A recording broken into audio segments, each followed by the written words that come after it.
a special kind of motoring. Jaguars have carried it round the world with outstanding success. Now the time has come to introduce an entirely new saloon, the Mark X, which joins the range of Mark II and E-Type models for 1962. Jaguar engineers and designers have been working on this new car for over 4 years. Month after month, a strange-looking car could be seen leaving the Jaguar works. This was the future Mark X, unfamiliar in its black disguise on its way to the testing ground. Here it was submitted to ordeal by water to make sure that the body was leak-proof. Ordeal for suspension. Cars have been known to leap right off this track. Ordeal by pavé on the rough stone sets that are still to be found abroad. See how the wheel pounds furiously while the body remains steady. 1,000 miles of this treatment is guaranteed to show up any weakness in design or construction.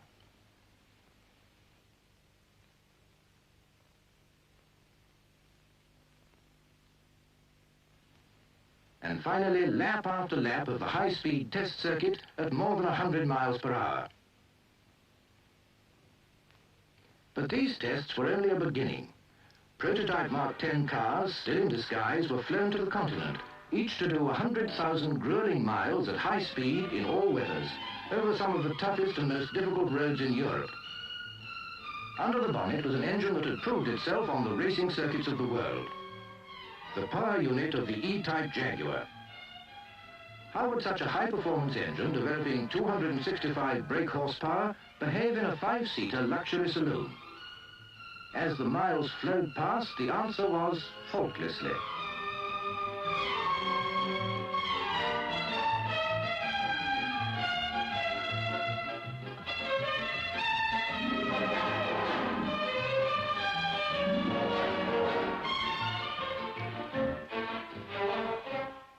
New too, and under rigorous test, was the suspension. For the first time on their big saloon, Jaguar had fitted independent suspension on the rear as well as the front. Jaguar drivers tested this new suspension for thousands of miles over some of the worst conditions to be found anywhere, for it's only by such methods that faults can